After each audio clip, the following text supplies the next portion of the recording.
Bom dia, queridos telespectadores. Mais uma manhã chuvosa nessa quinta-feira. Você que está aí em casa nos acompanhando, que com certeza deve estar com aquela preguiça para sair para a rua. A umidade do ar altíssima, né? Cuidado aí os nossos idosos com os tombos, com as quedas que a gente falou tanto na terça-feira aqui com as nossas fisioterapeutas.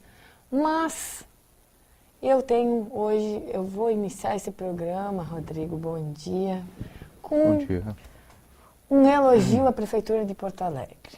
Porque ontem, em meio ainda à Copa do Mundo, o encerramento dos Jogos em Porto Alegre, a Prefeitura estava fazendo um reparo na Rua Pereira Neto. Eu passo por ela todos os dias, é uma rua aqui da Zona Sul. Mas o que me chamou a atenção é que foi um trabalho executado com muito êxito. Antes das 2 horas da tarde já começaram a trabalhar, no final do dia a rua estava completamente reparada. Mas me chamou muito a atenção a questão da intolerância dos motoristas. É uma rua que estava precisando de reparos, mas os motoristas não tinham paciência. As máquinas trabalhando, tinha uma única pista liberada, mas é uma rua que ela faz conexão desde lá da Venceslau Escobar até a Avenida Cavalhada. E eu ontem pensei, político tem que ser mágico às vezes. A gente fala mal aqui, às vezes a gente critica, né?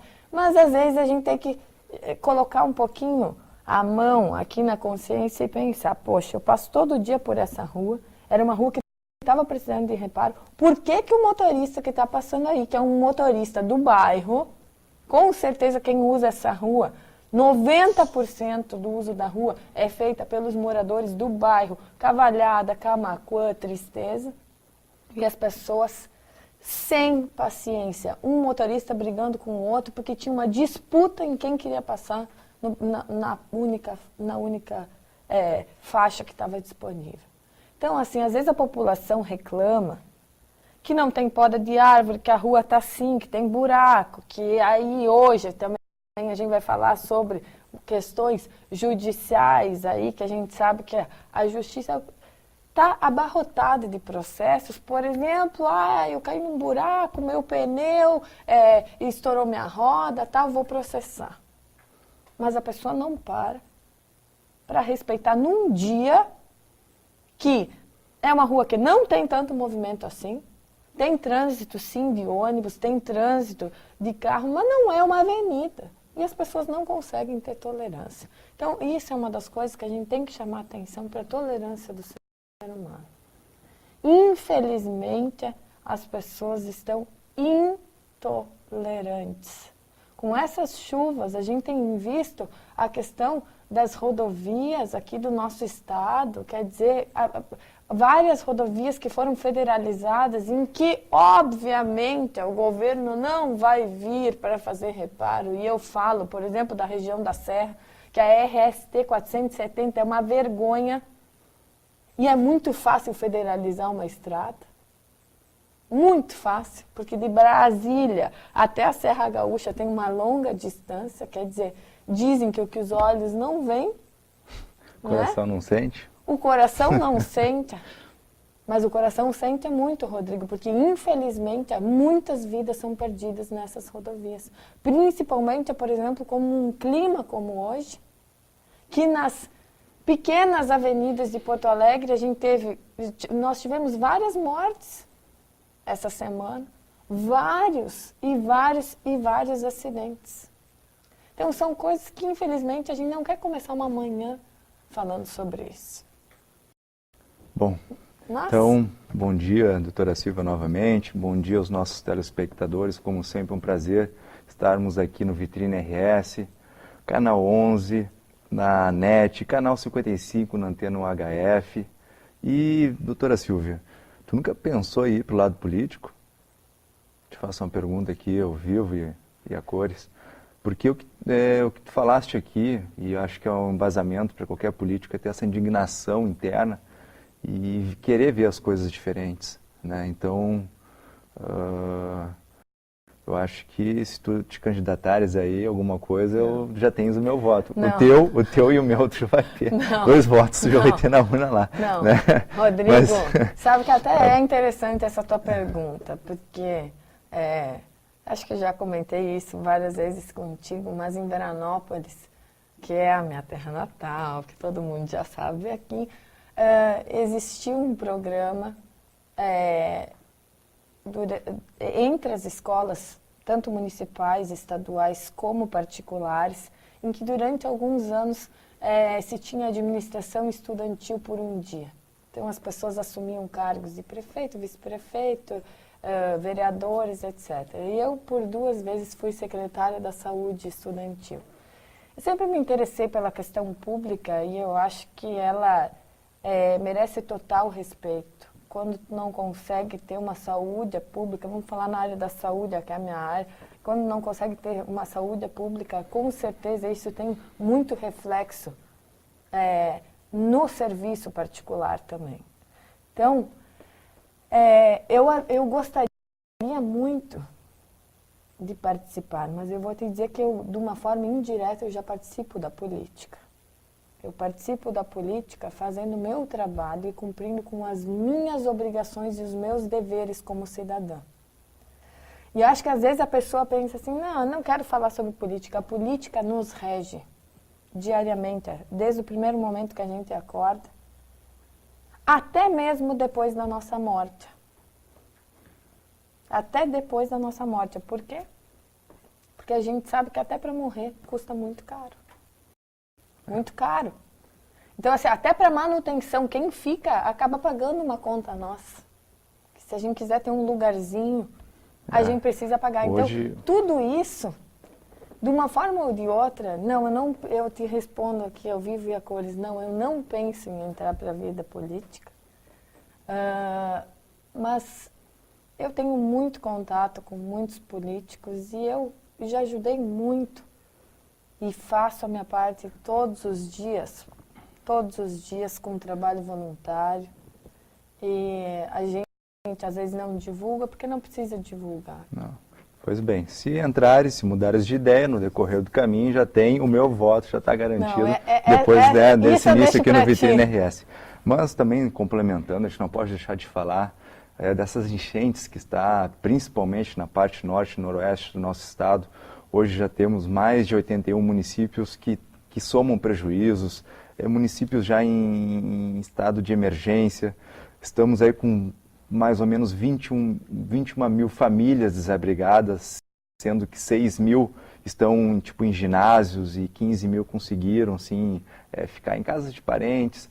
Mas é um prejuízo muito grande, não está acontecendo aqui na nossa região, principalmente capital, eu digo na minha região, mas nessas outras partes já vem devastando, já vem incomodando e o sofrimento é muito grande. Mas a Ilha da Pintada aí está em alerta, sim, hein, Rodrigo? Sim, não. A coisa aqui já está, digamos assim, ó, já passou do cartão amarelo.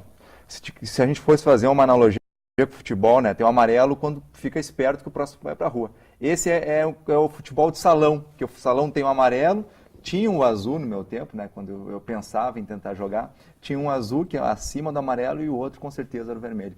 Ou seja, já está ali quase também ficando um estado de calamidade e as previsões é de chuva ainda no nosso estado aqui, infelizmente. Então essa quinta-feira ela está úmida, ela está fria, ela tá vindo de uma maneira meio triste, mas vamos lá, vamos ter fé que tudo aconteça. O bom dessa história toda que a Defesa Civil já está tomando todas as providências, também os bombeiros e principalmente muitas pessoas estão ajudando essas famílias. A gente vê até também nos jornais, nos canais também de TV que estão filmando de lá, que é que a gente pode ter, ou qualquer meio de comunicação. Então, muitas pessoas, parabéns vocês, que já hoje cuidar o teu dia a dia já é difícil, muito mais tu ainda ajudar outras pessoas. Então, parabéns para você, que de alguma maneira, ou que seja com a doação, ou não sei a forma que você ajudou, mas com certeza, como eu digo, o velhinho lá em cima está sempre vendo.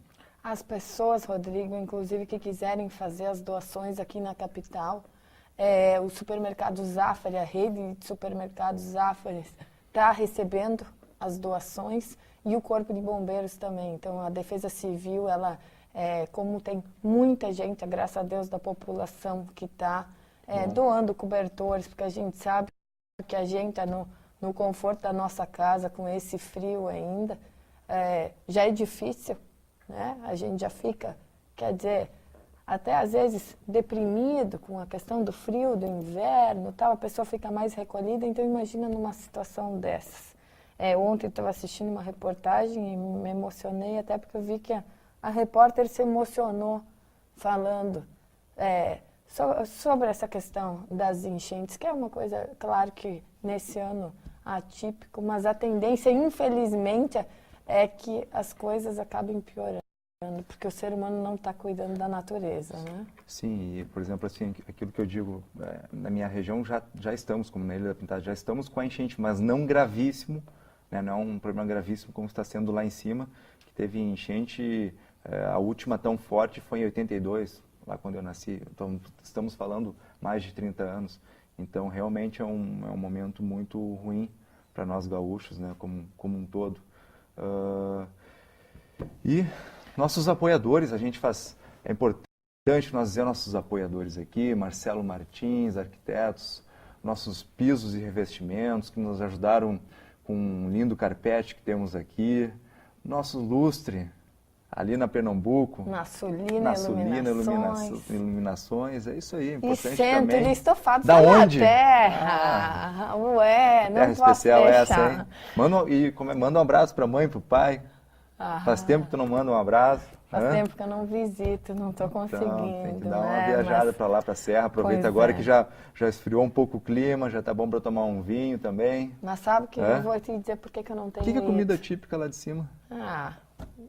Gringo, né, Rodrigo? Boa. Gringo, 99% da população italiana não vai ser comida de gringo, uma sopinha de capelete, o pessoal que tá indo para a Serra. Mas eu vou te dizer por que eu não tenho ido.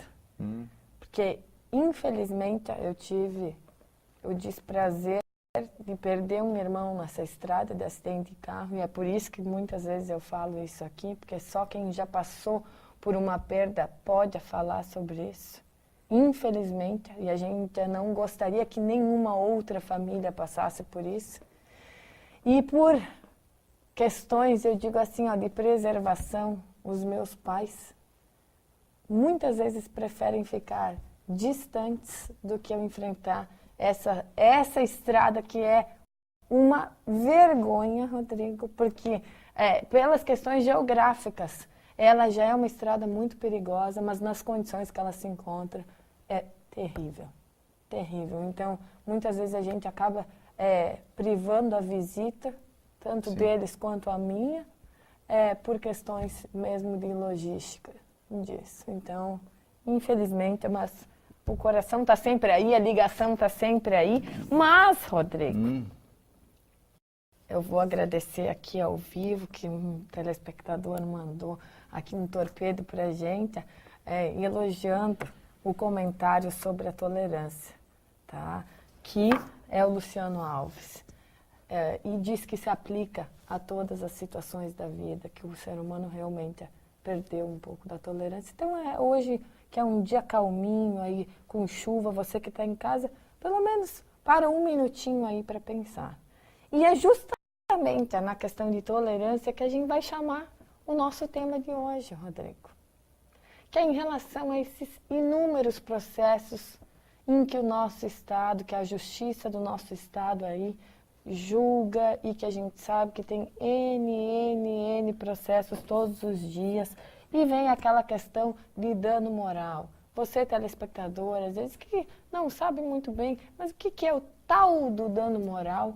Hoje a gente terá a grande presença do Dr. Eduardo Capone Araújo, formado há 15 anos pela Pontifícia Universidade Católica do Rio Grande do Sul, sócio do escritório Cruz e Capone Advogados, atuou como juiz leigo durante 5 anos, membro da Comissão de Direito do Consumidor da OAB do Rio Grande do Sul e ex-diretor jurídico do Esporte Clube Internacional. Trazendo mais um colorado aqui, hein? Para ver que a gente é justo, hein, Rodrigo? Não, mas estamos a gente está 3-2 aqui. Pois é, hoje a gente está perdendo aqui, doutor, Pois eu e tu só de gremistas.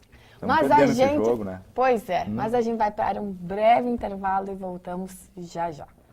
Estamos nessa manhã de quinta-feira aqui, já fizemos vários comentários aí, você aí que está querendo fazer doações para o pessoal que está sofrendo aí com essas enchentes. Então, toda a rede de supermercados Zafari está disponível para receber essas doações e o Corpo de Bombeiros também está recebendo.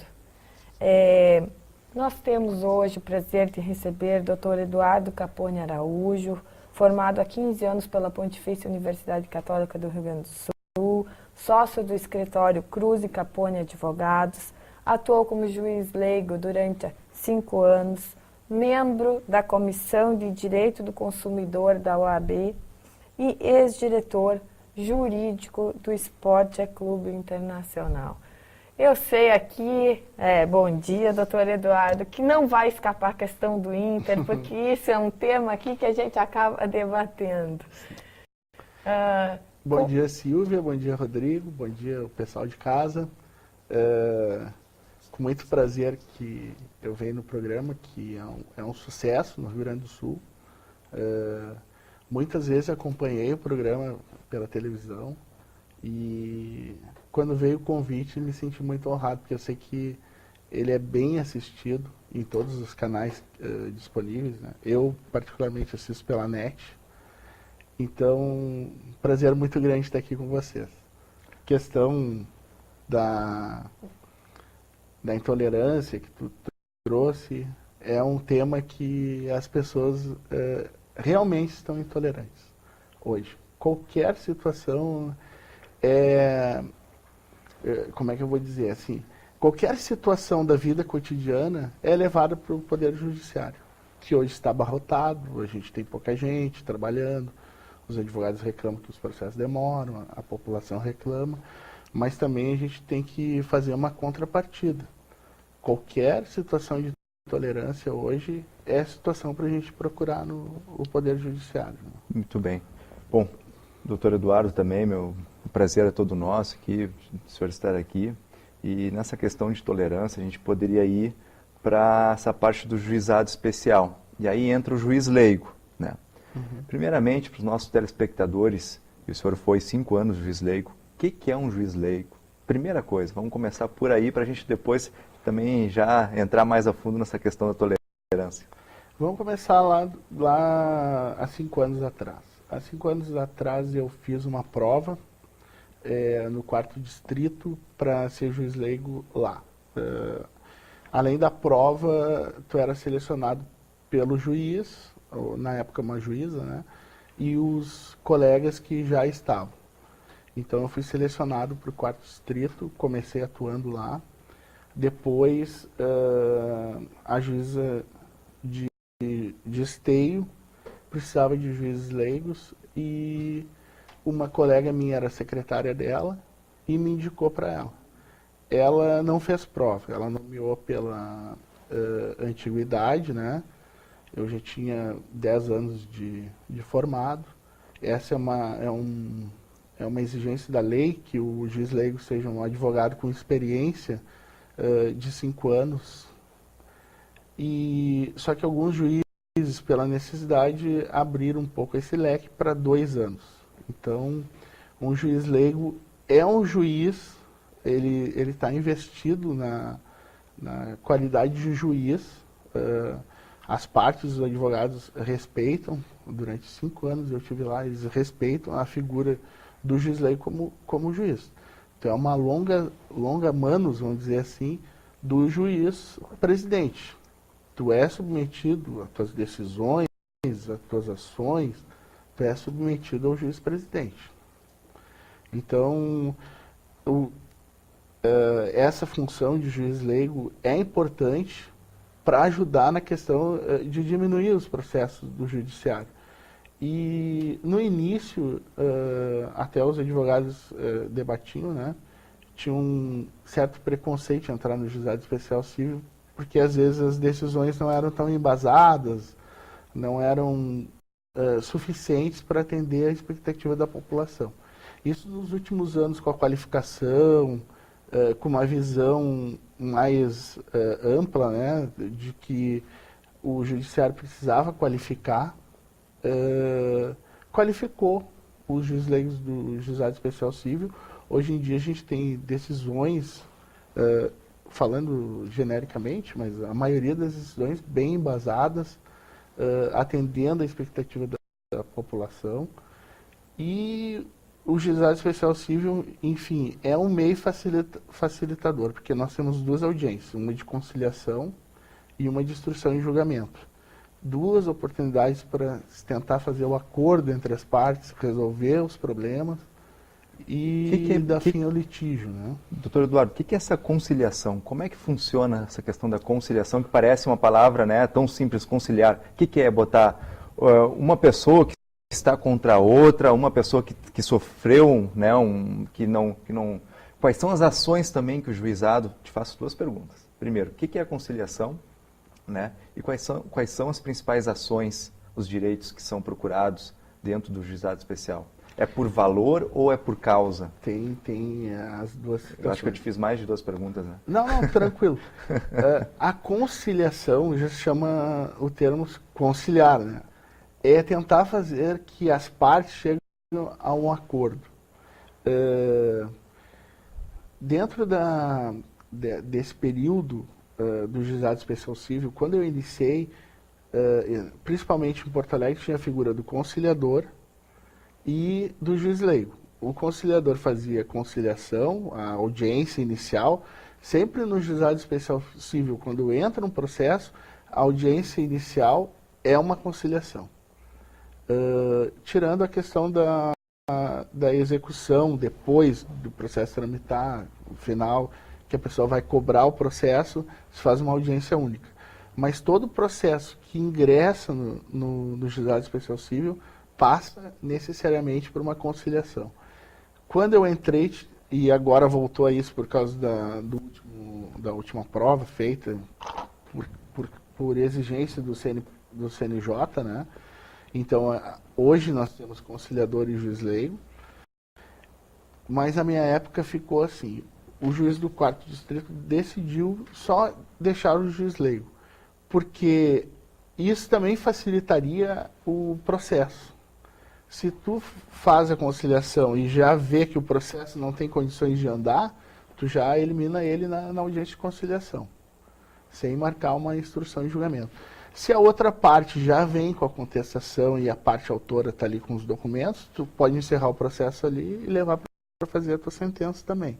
Isso facilitou o termo de conciliação. Só que lá em Esteio a juíza entendia que não, que a figura do conciliador era importante e a figura do juiz leigo também, porque teriam duas oportunidades de as pessoas fazerem um acordo. Aí vem a tolerância. Aí vem a tolerância.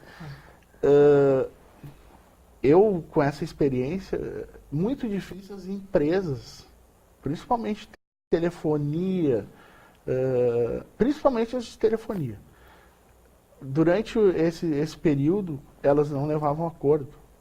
E aí, eu digo, quando há dano moral, tu tem que seguir lá o dano moral, o caráter pedagógico da pena, e não causar um enriquecimento da outra pessoa. Mas o que hoje é uma indenização de R$3.000 para uma empresa de telefonia que cobra dos consumidores o que a gente nem sabe nas contas?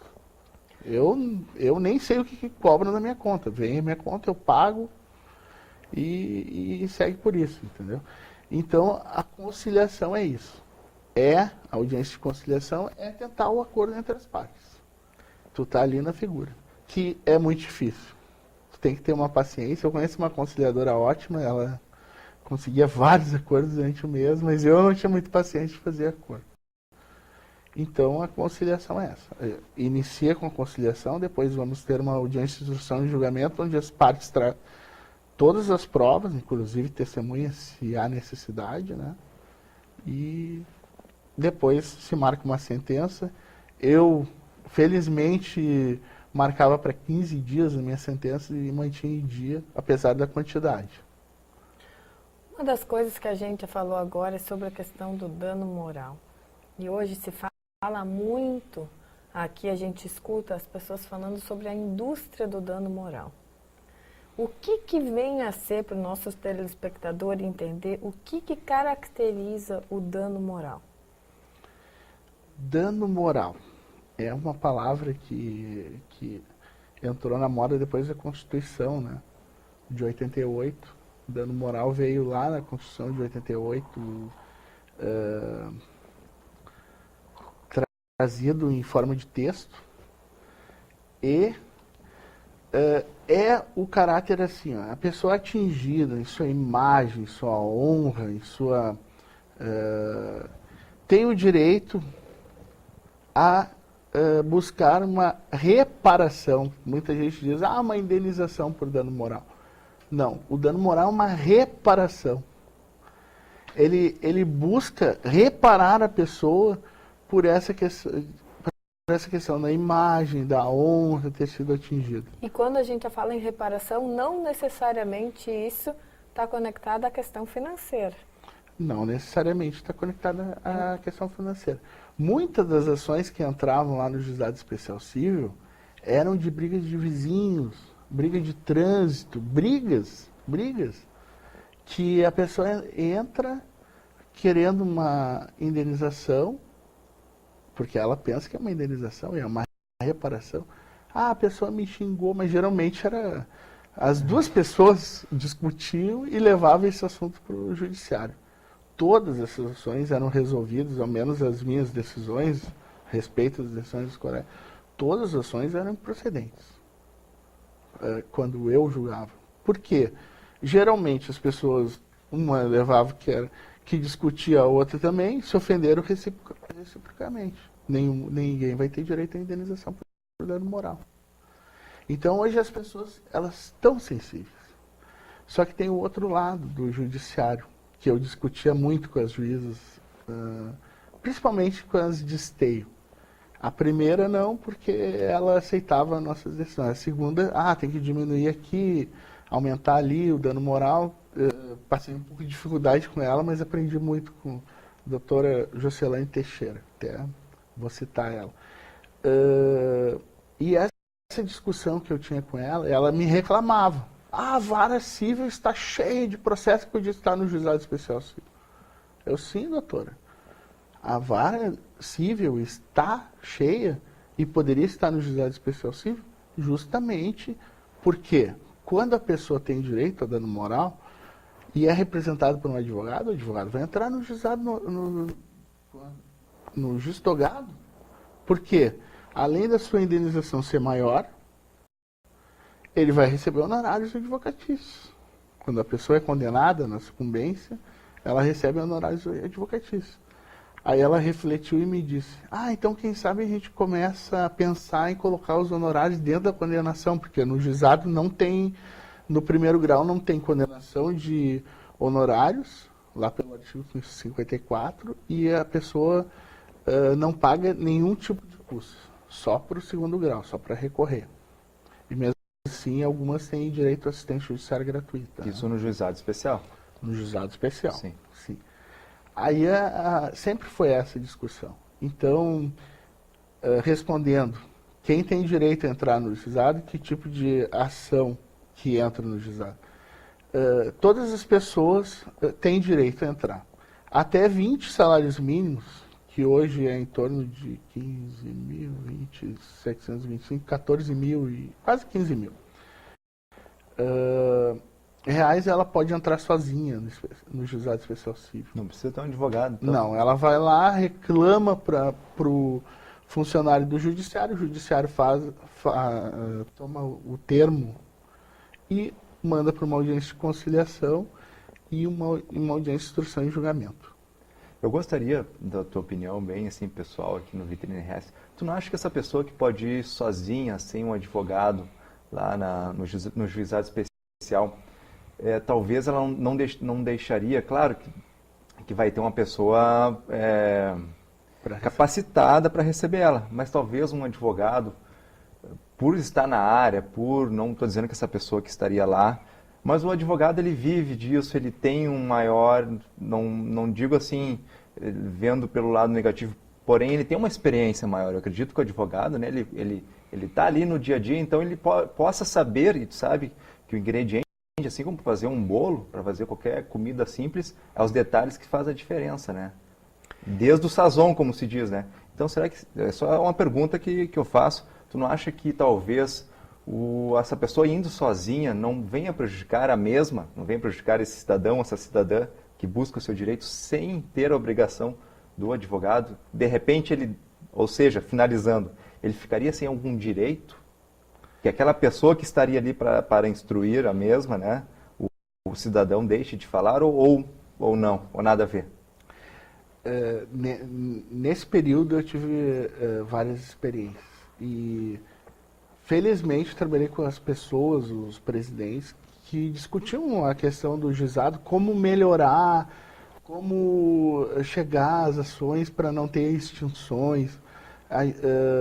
Nós lá, principalmente em Esteio, eu atuei muito em Esteio. Eu ia terça e quinta, enfrentava a BR, uma estrada complicada. Esse ano que eu parei de inaugurar a estrada do parque, mas eu ia terça e quinta. Quintas-feiras, às vezes, eu ficava o dia todo com audiência, era bem pesado. Depois a gente passou só para a parte da noite. Essa discussão a gente tinha. E levava, doutora, por que a senhora não coloca um estagiário de direito que tem uma noção maior para fazer as iniciais chegarem perfeitas para a gente não ter que extinguir o processo? Às vezes não tinha jeito, a gente tinha que terminar com o processo porque ele não tinha os requisitos que um estagiário poderia dar o requisito necessário para a ação continuar. Eu lá no juizado, a gente tem a simplicidade do JEC, né? E eu saía muito pela simplicidade. A gente fazia emendas em audiências, os advogados às vezes ficavam... Eu sou advogado, às vezes ficavam brabos e diziam, doutor, não pode, a gente já foi citado. Não, a gente pode fazer uma emenda lá na audiência de instrução, porque já passou na conciliação, chegou na instrução para tomar todas as provas e encerrar o processo. Às vezes eu não tinha condições de fazer isso. E eu tinha que emendar a inicial, que a pessoa deixou de fazer um pedido, dando moral, que a gente enxergava que tinha, e a pessoa sem advogado, sem... nós sempre procurávamos nomear defensores ativos. Muitos advogados aproveitam a experiência para estar lá advogando para a pessoa gratuitamente. O Estado paga um valor de R$35 por audiência. Depois eu vou falar do salário do juiz leigo. Eu ia chegar nele lá mais na frente, mas já está. Muitos colegas, felizmente, advogam lá como dativos. E eles fazem isso também por amor, porque por ato o tribunal fixou R$35. Às vezes não paga nem a gasolina do deslocamento do advogado, não paga o estacionamento, apesar de alguns fóruns fornecer o estacionamento gratuito. Então, isso ajudava muito para a gente não ter o término do processo. Mas muitas vezes na audiência de instrução, eu tive que emendar a inicial, que o Código de Processo Civil não te permite depois de citado o réu, depois do réu estar presente no processo. Depois que o réu está presente no processo, no judiciário normal, tu não emenda a inicial. Mas lá no juizado, como a gente tem o princípio da simplicidade e o princípio da simplicidade do juizado, eu emendava a inicial e dava prazo para outra parte e marcava outra audiência. Às vezes é ruim, muito ruim fazer isso. Eu tentava não fazer. Mas a parte que estava sendo prejudicada, nós como o presidente ali, porque a gente funciona como o presidente da audiência. Então, a gente emendava a inicial para não ter um prejuízo maior para a parte. Mas, doutor, não tenho como não deixar de fazer um comentário, até porque não é a minha área. Mas quando a gente vê, por exemplo, que um advogado da ativa recebe R$35, que muitas vezes essa pessoa que está entrando no juizado especial é por uma briga com um vizinho. A gente vai bater na mesma tecla que eu iniciei esse programa hoje, que é a questão da tolerância, ou seja, da intolerância. Por quê? Porque isso não faz com que, principalmente a nossa justiça gaúcha, ela esteja abarrotada por casos que não deveriam estar na justiça? Assim, Silvia, toda pessoa, independente da pessoa, tem direito, isso é uma garantia constitucional, ela tem direito a ingressar no judiciário. O judiciário não tem como impedir que a pessoa entre com uma ação no judiciário. Toda pessoa que entra tem o direito a ela tramitar e ver julgada. Às vezes as ações são extintas, mas elas tramitam 2 anos e são extintas depois de 2 anos. Então toda pessoa tem direito constitucional a entrar em juízo, para ver garantida a sua ampla defesa, contraditório, tudo isso. Eu entendo, doutor, que a questão é o direito, mas a gente, aqui no Vitrine RS, a gente também precisa fazer com que a população reflita algumas coisas. Porque essa mesma pessoa que está ingressando, às vezes com uma ação contra um vizinho, porque discutiu, e que eram coisas que a gente precisa... Poxa, há alguns anos atrás, não existia juizado especial. Não. E a gente sabia que essas pessoas acabavam não entrando na justiça comum para discutir esse tipo de caso. E aí o que acontece? Essa mesma pessoa às vezes tem uma ação que realmente é relevante e que acaba sendo retardado o julgamento porque existem essas ações que na verdade deveriam ser ações.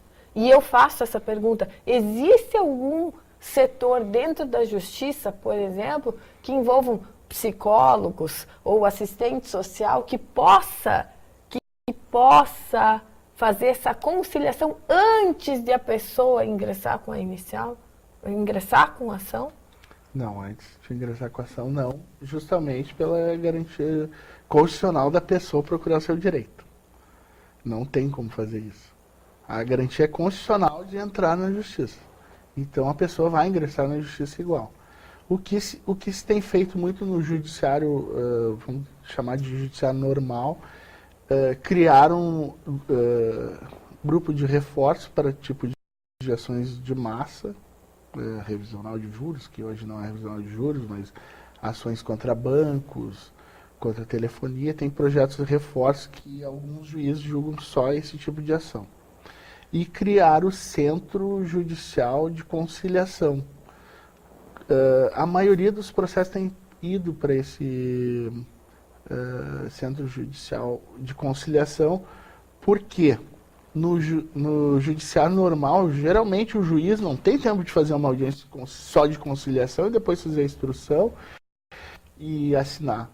É um trabalho, eu vou dizer de propriedade, porque a minha esposa hoje está em licença maternidade, mas ela é secretária de juiz, concursada, trabalha como secretária de juiz. O trabalho é maçante. Ela recebe cerca de 300, 400 processos por dia para dar o andamento, despacho normal, né? Por dia? Por dia. Nossa. Tem uma secretária, uma assessora, a juíza e 2 estagiários. Com 400 processos por dia, tramita cerca de 15 mil, 17 mil processos. Humanamente é impossível. A gente tem que, o judiciário tem que colocar a mão na consciência que precisa de mais pessoas. Em contrapartida, é claro, isso torna mais caro, né? Será que a população não tem que colocar a mão na consciência antes do que o judiciário? Também. Eu acho que eu vou fazer a defesa aqui do judiciário, doutora, porque a gente sabe que é muito fácil a gente julgar, porque o juiz demora, porque o advogado demora, e existe essa cobrança. Não existe. Mas eu acho que a população tem que começar a pensar e refletir, até porque o nosso estado, pelo menos, eu não sei se isso é uma afirmação, se pode se fazer essa afirmação, mas é um dos estados que tem o maior número de processos, eu digo. Com certeza, se eu não me engano, foi só perdeu para São Paulo. Pois é, então assim, será que a população gaúcha, ela realmente está intolerante? Ou será que é uma característica do povo gaúcho? Assim, ó, não dá para generalizar, Silvio. Também tem a questão das empresas de telefonia. Há pouco tempo atrás, acho que 3, 4 anos atrás, saiu uma lei que exigia, até não sei que fim deu essa lei, que exigia quando a pessoa ligasse para uma empresa de telefonia, de TV a cabo, que são não é a briga de vizinho, a maior quantidade de ações no juizado especial civil. A maior quantidade de ações é contra as empresas de telefonia. Tanto é que o judiciário criou uma sala para uma empresa de telefonia no 3º andar, e isso deu um bafafá na justiça. Por que a fulana tem uma sala para resolver os problemas antes de entrar na justiça? Porque era a maior empresa reclamada no judiciário. Então criaram uma sala lá para resolver. Tem isso também. A gente é intolerante? Só que eu ligo para uma empresa de telefonia, uma empresa de TV a cabo, me dá 1.500 mensais, né? Se tu poder dizer, olha, eu estou com um problema assim. Mas isso eu acho relevante. Essa é uma ação relevante. Por quê? Porque uma empresa, muitas vezes, ela se aproveita dessa situação em que a gente não consegue fazer uma reclamação e a gente é compelido, obrigado a entrar na justiça se a gente quiser pagar a conta certa, porque a gente contratou uma coisa e a gente recebe outra completamente diferente. Então, é aí que eu estou querendo chegar. Existem ações, com certeza, o juizado especial ele não existe por acaso. Mas ele está... A questão é, será que não se está perdendo a criação do juizado especial? Ela foi para desabarrotar a justiça comum. Mas o que a gente está vendo é que os dois estão super abarrotados. E é aí que a gente tem que questionar. Tem processos que ficam 20 anos na justiça comum. Sim. Tem porque eu tenho inventário que faz mais de 20 anos. Aí depende muito das partes da intolerância. As partes são beligerantes, né? E aí o processo demora. Se tem briga em processo... O principal problema do judiciário é a telefonia, doutor? Hoje em dia é a telefonia. TV a cabo... Quais são as principais ações, então? Telefonia, TV a cabo... TV a cabo, um acidente de trânsito, briga de vizinhos. As ações, assim, ó... O que o judiciário lá, o juizado especial civil? Até 20 salários mínimos sem advogado, 40... Na verdade, o sem advogado é para as 2 primeiras audiências, porque no recurso tu vai precisar de um advogado para fazer. Então é mais ou menos assim. O senhor já aconselharia ter um advogado desde o início? Sua opinião pessoal? A minha opinião pessoal, sim, porque... Até porque falaste que tivesse que emendar, né, após a petição inicial, né? Porque a pessoa que entrou sem o advogado deixou de pedir algum direito, seria isso? Ou até... deixou de dar os requisitos necessários para que a ação andasse? Como é que é? Rodrigo, isso tem diminuído pela qualificação do pessoal que está fazendo a inicial. Sim. Tem diminuído, assim, nos últimos tempos a gente, lá na discussão, tentou qualificar as pessoas que tomavam por termo o pedido inicial. Sim. Então tem diminuído. Aí o processo tramita.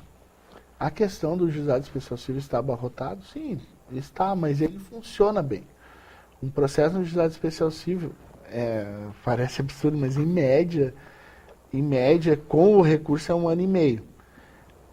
Nós lá em Esteio, quando em 45 dias, 60 dias, Porto Alegre também, Esteio, Porto Alegre, os juizados que funcionam, em 90 dias já estavam as 2 audiências feitas e julgadas.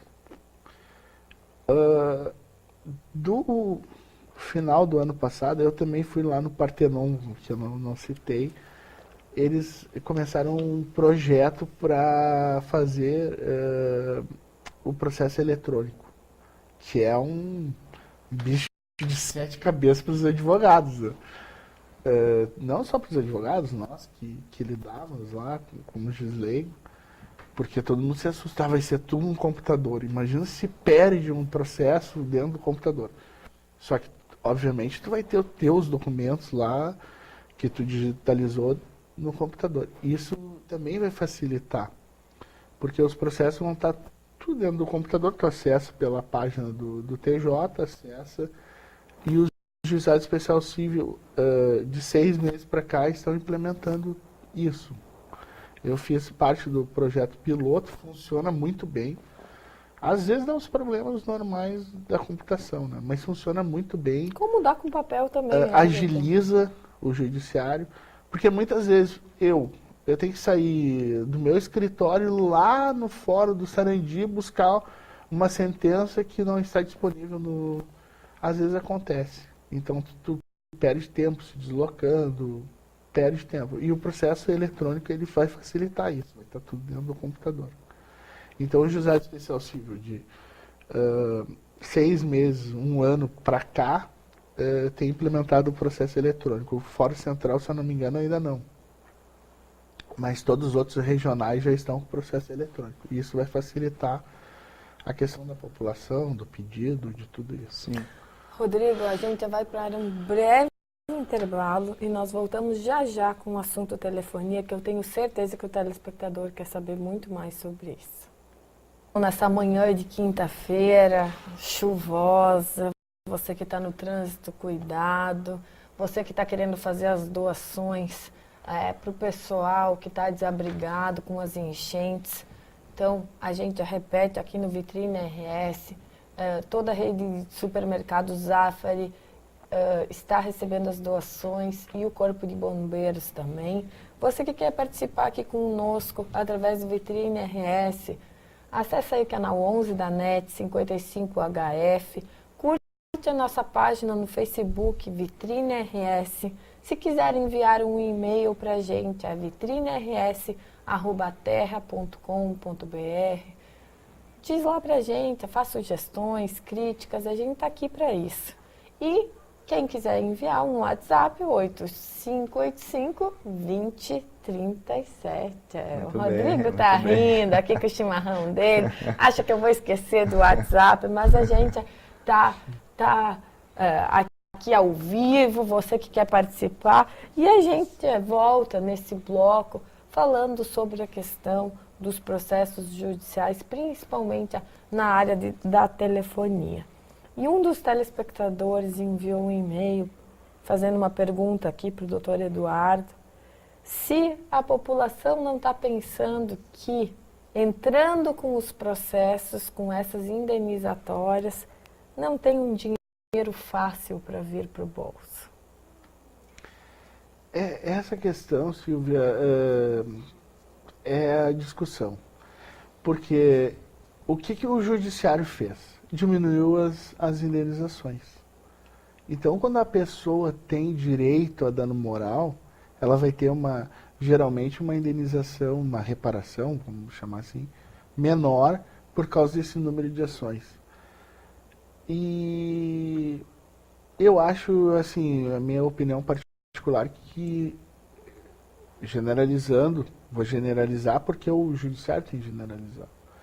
Quando se tem uma indenização por dano moral, uma indenização baixa, não faz com que as empresas melhorem.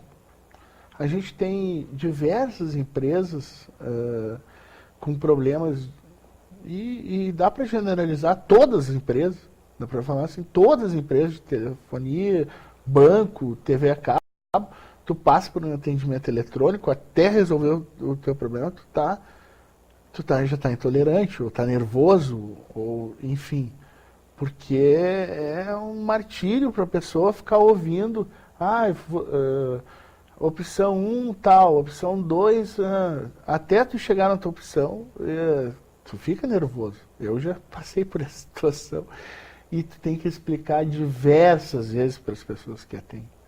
Então, a pessoa que tem o direito ao dano moral, quando é causado um dano moral, chega lá no judiciário, foi prejudicada, o que é uma indenização de R$3.000 para uma empresa de telefonia que ganha bilhões dos seus clientes e não dão o suporte necessário para a pessoa usar o serviço. Não, e na Hoje eu estava verdade, saindo de casa, eu recebi uma ligação e eu fui tentar ligar do meu celular. A ligação, olha, mais de 15 minutos não se completava. E hoje todo mundo sabe, o telefone celular, a tecnologia está à disposição das pessoas para a gente utilizar e ter a facilidade no trabalho. Às vezes um cliente vai pensar, pô, eu liguei pro advogado, o advogado não me deu retorno. Às vezes tu não consegue fazer porque a tecnologia não te permite, né? não, sem falar nas questões em que a gente não tem acesso. Por exemplo, eu mesmo dentro do meu apartamento, se eu sentar do lado esquerdo do sofá, eu não tenho sinal. Se eu estiver do lado direito, eu tenho sinal. Então, assim, tem toda a questão, né, que a gente sabe que é muito complicado isso. Eu não estou hoje aqui, você telespectador pode estar pensando assim, poxa, a doutora Silvia não quer que ninguém entre mais na justiça para ter seus direitos. Não é isso, não. Não faça isso. Não é isso, não. Muito pelo contrário. Eu acho que a pessoa tem sim que reclamar e tem que buscar os seus direitos quando ela tem esse direito. Por exemplo, isso que o doutor Eduardo está falando, que por uma empresa de telefonia, R$3.000 não é nada.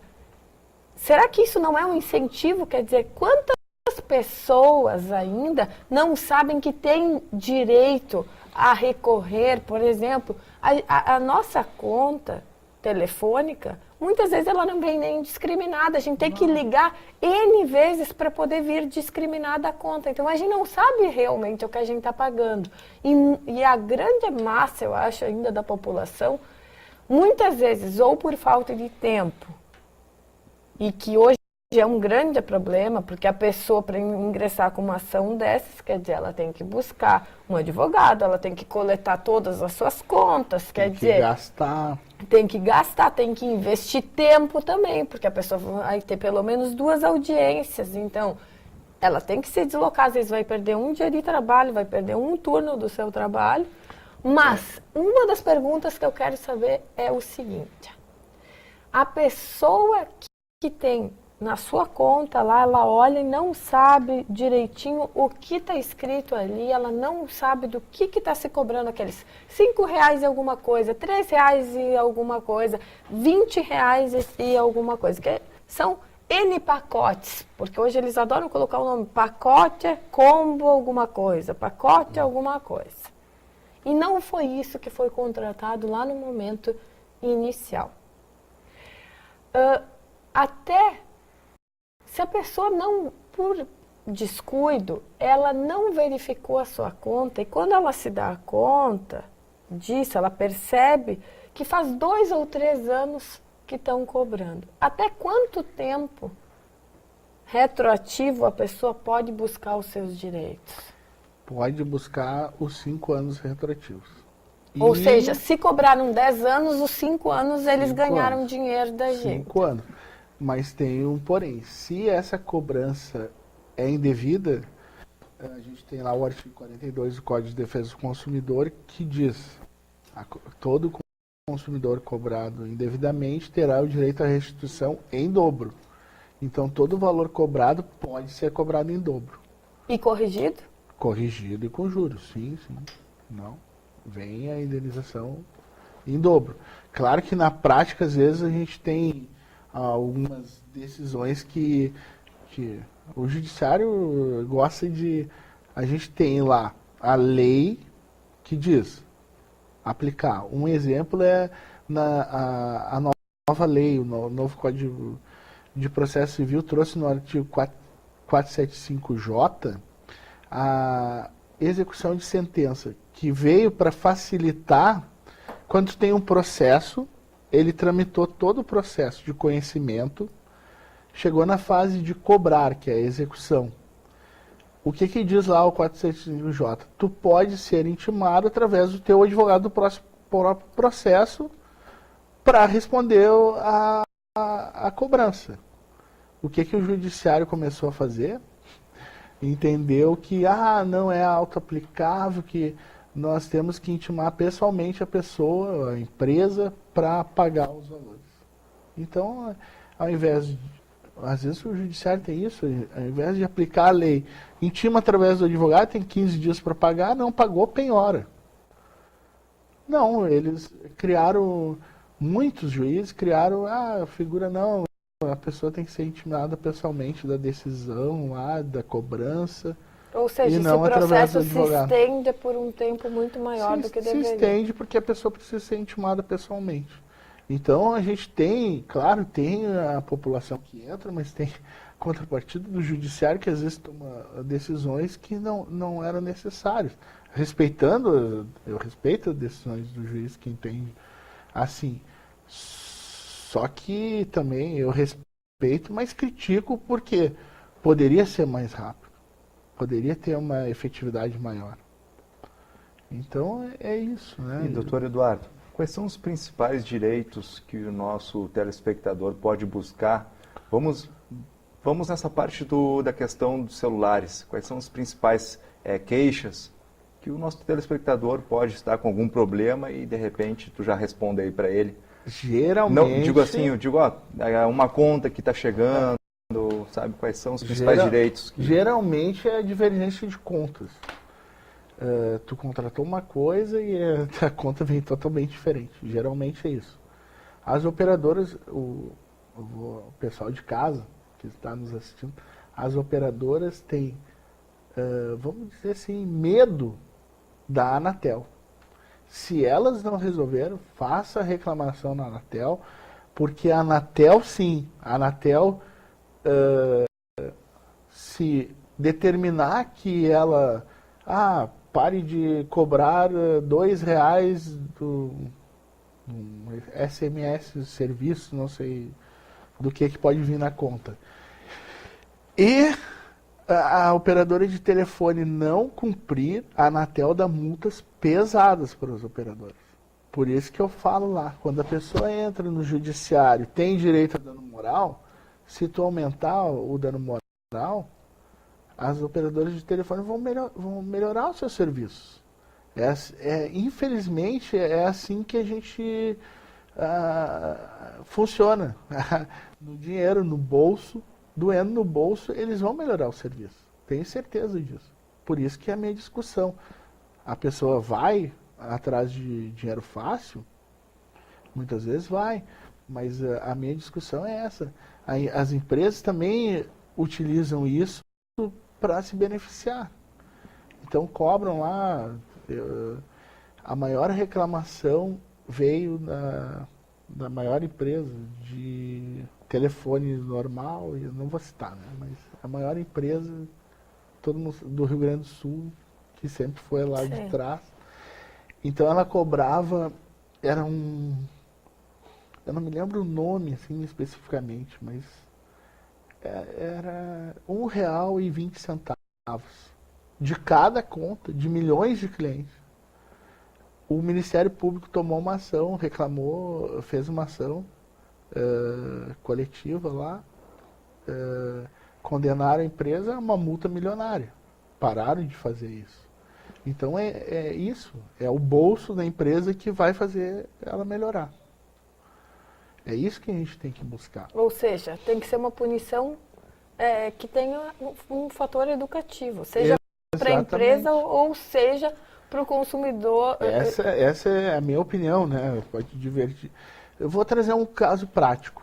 Um cliente meu me procurou. Ele... eu trouxe os documentos aqui, fizeram um financiamento no meu nome, em São Paulo, nunca tive em São Paulo, de um automóvel, tiraram o automóvel no nome do meu cliente, financiamento, o cara estava andando no automóvel pelas ruas de São Paulo, imagina, Deus me livre, se ele bate o carro, mata uma pessoa, até o meu cliente provar que ele não era O condutor? o condutor, o responsável por aquele acidente, Sim. imagina, não pagou IPVA, ele descobriu depois, porque ele foi escrito do Cadinho, em São Paulo, SPC, Serasa, e esse caso, ele entrou, levei para o judiciário, e o juiz, na hora da sentença, deu 3 mil reais para ele. Só 3? 3 mil, claro que eu recorri, né? As próprias jurisprudências da sentença do juiz são indenizações acima de 12, 15 mil reais. Que ele coloca na sentença dele e dá uma indenização de 3 mil reais. Está em recurso agora, já recorri para... Tenho certeza que vai mudar essa decisão, porque é um absurdo. Agora, A pessoa tem um prejuízo enorme. É um prejuízo isso. Isso é um questionamento. Isso aconteceu, por exemplo, tem um irmão que não estava em Porto Alegre, recebe uma multa em Veranópolis, como se ele estivesse em Gravataí. Nunca esteve em Gravataí e recebe essa multa de trânsito dizendo que era. Aí até descobrir quem é que está, quer dizer, se teve clonagem de placa do veículo ou não, quer dizer, gera um transtorno para a pessoa. Primeiro porque a pessoa nem sabe se ela deve pagar aquela multa ou não, mas o nome está ali, a placa do veículo está aí. Então, assim, muitas vezes falta até orientação. O que faz? Não é o nosso caso, porque na verdade a minha mãe também é juíza leiga. E a gente, eu bem ou mal, eu convivo com esses assuntos. Mas são situações em que, se essa pessoa que estivesse conduzindo esse veículo matasse alguém, com certeza seria caso para N reportagens e N discussões. Mas como não teve dano, graças a Deus, quer dizer, fica em 3 mil reais. E as pessoas que são multadas na Zona Sul e na Zona Norte, com intervalo de tempo de 5 minutos, já aconteceu isso. Agora, como explicar? Sim. E aí tu recorre para a junta administrativa e, olha, 97% dos recursos são negados. Sim. E, doutor Eduardo, eu não sei se eu poderia te fazer essa pergunta, como é que é feita essa avaliação do juiz? Tem alguma jurisprudência em relação, por exemplo, a casos semelhantes? Ou é muito subjetivo do juiz, do entendimento dele? O valor da multa? Cada cabeça é uma sentença. A gente acaba falando isso para os clientes, né? Eles procuram, mas o senhor sabe quanto é que vai dar de dano moral? Não sei. Nem sei se vai ter dano moral. Eu não sei a cabeça do juiz. Daqui a pouco tu promete, tu vai ter um dano moral de 15, 20 mil. Eu sempre falo assim, olha, dependendo dos documentos. Ontem foi um caso, eu atendi um cliente e falei para ele, olha, sem inscrição, para te caracterizar um dano moral, apesar de ter ido, ele foi 19 vezes num banco para resolver o problema do cancelamento da conta dele. Doutor, eu anotei todos os dias aqui o que eu fui. 19 vezes para resolver e ainda recebeu uma carta dizendo que ele vai ser, com tudo pago, vai ser inscrito no SPC e Serasa. Eu falei, mesmo tu tendo ido 19 vezes, o banco não ter resolvido o teu problema, tu corre o risco de entrar na justiça e não ter direito a dano moral. Só se tu for inscrito realmente no SPC e no Serasa, aí sim. E isso é uma discussão, tá? A pessoa, problema do cotidiano que as pessoas estão sensíveis. Pô, tem que ir 19 vezes no banco para resolver um problema de cancelamento da conta. 19 vezes pagar estacionamento, é demasiado. 19 vezes sair do trabalho antes do horário, ou deixar de estar trabalhando, 19 vezes sentar ao lado da família. E eu até dei risada, tu foi 19 vezes no banco, né? Ele fui, doutor, tá aqui tudo anotado, os horários, com quem eu falei, fora as ligações que eu fiz, ele falou ainda. Então, às vezes a pessoa, ela tenta, mas existe a intolerância da outra parte, em não querer ajustar a situação, porque tem alguém que determinou que, é assim que se faz, mas não verifica caso a caso, né? A gente sabe que tem a intolerância de ambas as partes. Não é uma situação, não é regra, a intolerância é de X ou de Y. O que tu falou agora é muito importante, Silvio. O que a gente espera do juiz? Analisar caso a caso. As pessoas são desiguais. Tem jurisprudência que te baseia lá, tem. Eu coloco na minha apelação lá que eu fiz, eu coloquei jurisprudência com indenizações maiores, de 15 mil, claro, tem interesse que aumente. Mas uma indenização de 3 mil reais para esse caso que eu falei é muito baixo. Não repara o dano do meu cliente, que é um idoso, nunca tinha ido para o SPC Serasa. Claro, a gente apresentou os últimos 5 anos que ele não teve. Ele me disse, eu nunca fui, eu prezo o meu nome. As pessoas mais antigas, eu sei pelo meu pai, e até as mais antigas, eu também, a gente preza pelo nosso nome. As pessoas mais de bem, né? E muitas pessoas até muito humildes, que só tem o seu nome muitas vezes, que é o que as pessoas adoram falar. Eu só tenho o meu nome a zelar.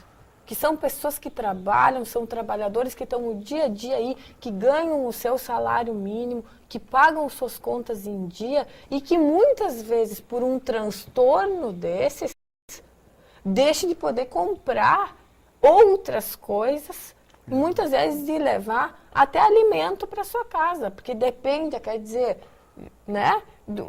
Tem situações e situações. Me lembrei de um caso, para te tratar caso a caso. Lá quando eu era juiz leigo. Vou voltar um pouquinho, porque é uma experiência boa. E vou falar do salário do juiz leigo. Até porque hoje o senhor está do outro lado, né? Nós recebíamos, por sentença, 40 reais. Por sentença. Às vezes tu fazia 2 audiências, não fazia acordo, tu recebia 40 reais por sentença. Então, por sentença. Por sentença. Produtividade. Tem que bater martelo. É só aqui no nosso estado que é por sentença? Não, tem outros estados que sim. Eu sei que na Bahia, no Rio de Janeiro, o salário de um juiz leigo é 5 mil reais, 4 mil e pouco. Eles têm um salário fixo, não é pro Falaste, doutor Eduardo, trabalhava 2 dias por semana como juiz leigo, é isso? Te pergunto, a pessoa, o advogado, o juiz leigo pode ser advogado também? Trabalhar na profissão e ser né, advogado e trabalhar como juiz leigo? Sim, o único impedimento é que tu não pode atuar. Eu sempre mantive em todo o juizado, eu não atuava no juizado enquanto eu era juiz leigo, por quê? Os juízes da segunda instância, que são os juízes que analisam as tuas sentenças em recurso, podem analisar um processo teu. Tinha limitação, por exemplo, eu era o juiz leigo de esteio, eu não podia atuar lá. Ações próprias, eu tive 2 ações próprias que eu fiz no juizado especial civil, mas aí era outro juizado que eu não atuava para te não perder aquela imparcialidade que tu deve ter, né? Sim. É isso que eu estava falando do caso lá de tratar caso a caso. Um senhor bem humilde entrou na justiça porque ele tinha comprado um DVD, aparelho de DVD, e não funcionou. Tem tempo ainda? Tem. Um aparelho de DVD não... Estamos ao vivo e a cores. O DVD não funcionou, o aparelho. Ele tentou trocar umas 3 vezes no supermercado que ele tinha comprado, lá Esteio, o único supermercado maior.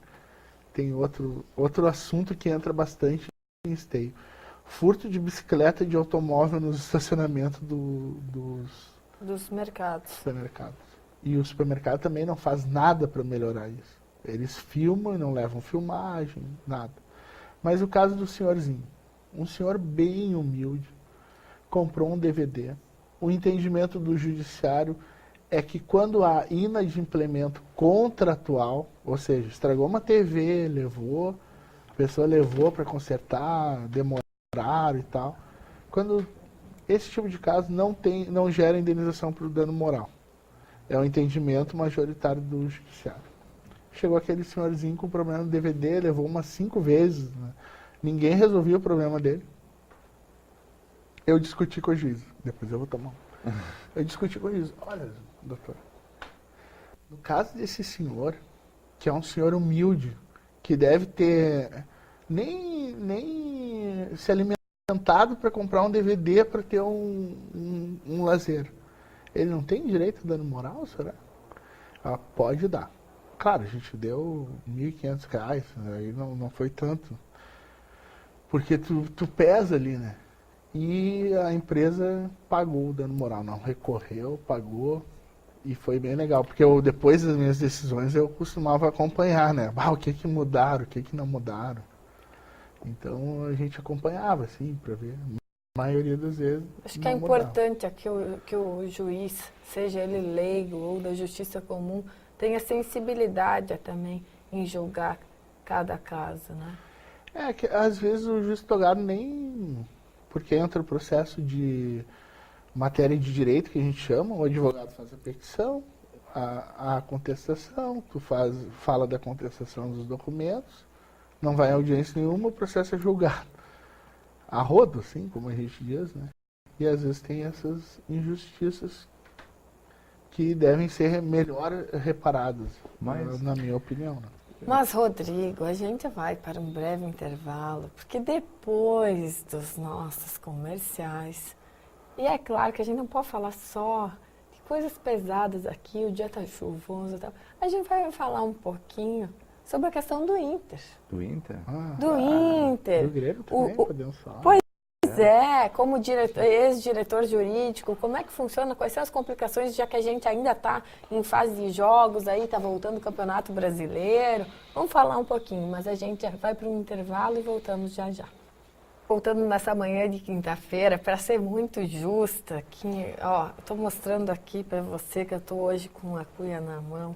Hoje o meu querido colega, Rodrigo Marcolin, gentilmente me passou várias cuias de chimarrão.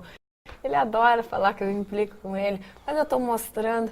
E eu estou aqui, no meio de dois homens. Um que muitas vezes é o detentor do chimarrão. E o doutor Eduardo, um colorado.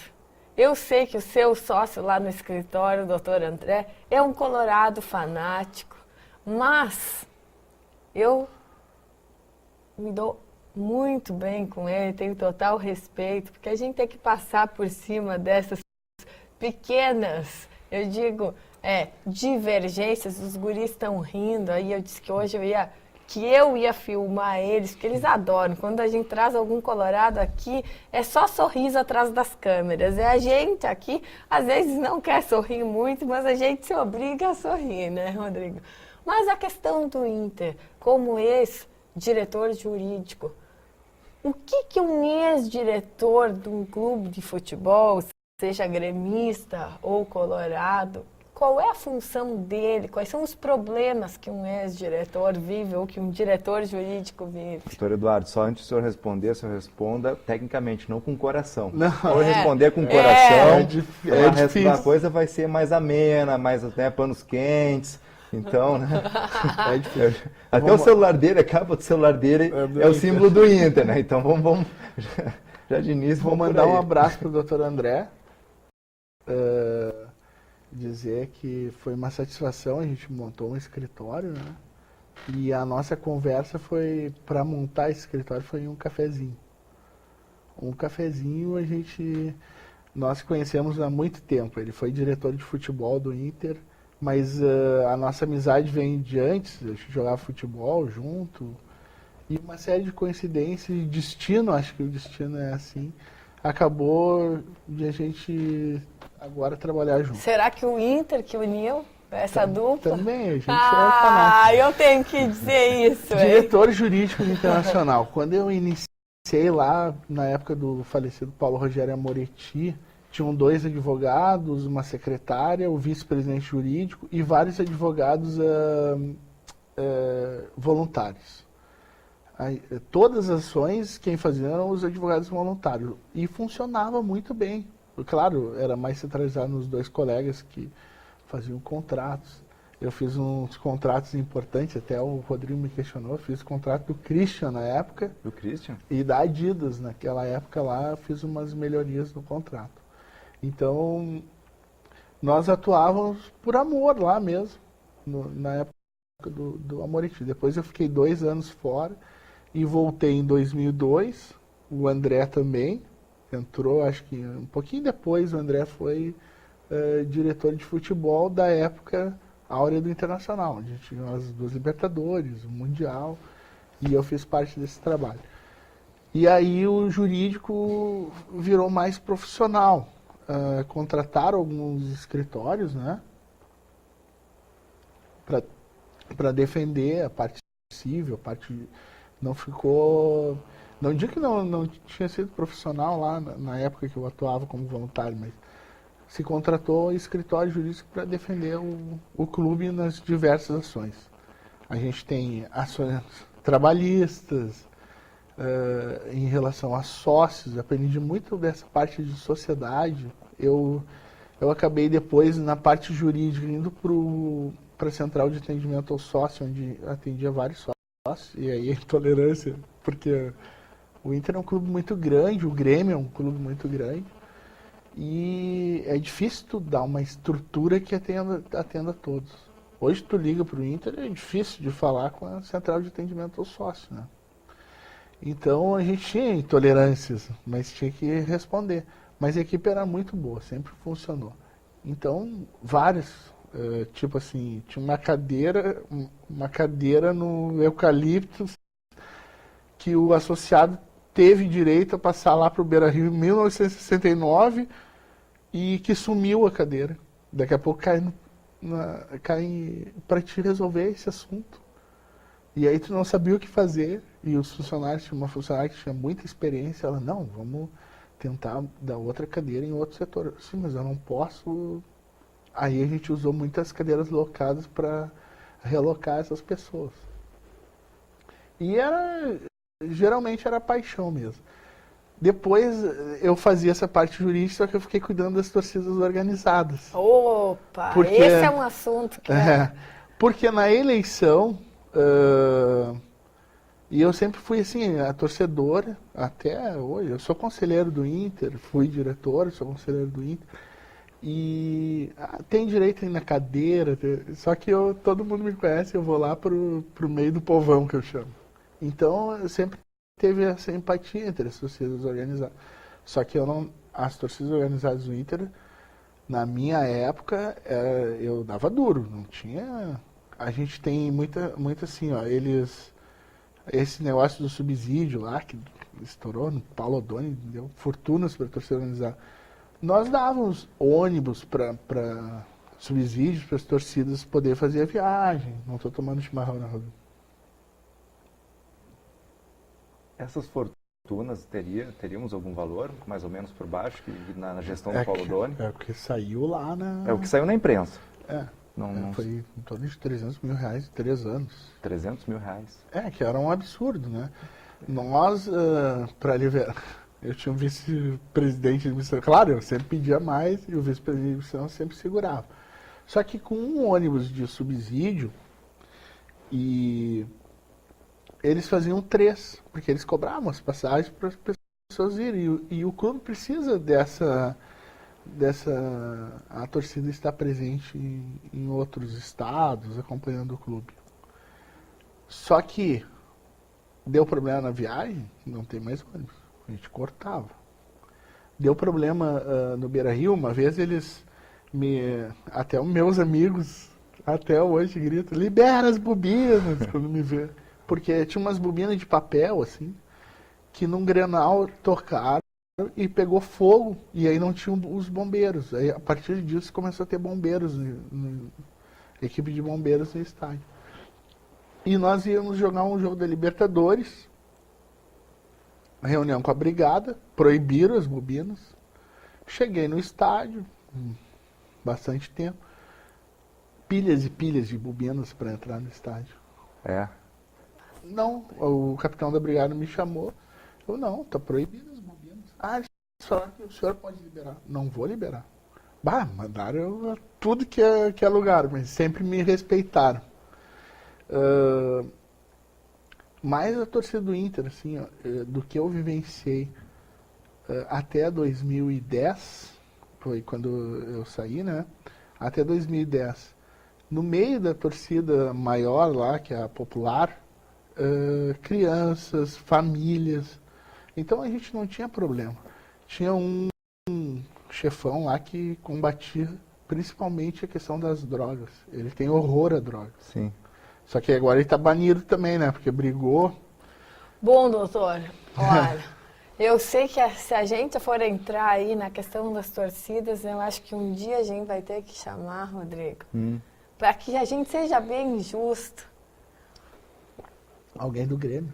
O Grêmio e o Inter. Porque senão a gente vai... Aqui, ó, já tá chegando aqui torpedo pra mim, que eu não vou nem ler. Eu continuo sendo gremista, eu respeito. Rodrigo é gremista, mas a gente recebe com o maior carinho os colorados. Inclusive, essa semana falei que pela primeira vez eu entrei no Beira-Rio. E disse que foi a primeira e única, mas a gente nunca pode dizer isso, né? Mas a gente encerra aqui o programa de hoje, aí, desde dando moral, telefonia e 1000 problemas com o Dr. Eduardo Capone Araújo, sócio do escritório Cruz e Capone Advogados, membro da Comissão de Direito do Consumidor da OAB e ex-diretor jurídico do esporte, ex-membro da Comissão de Direito do Consumidor, então, e ex-diretor jurídico do Esporte Clube Internacional.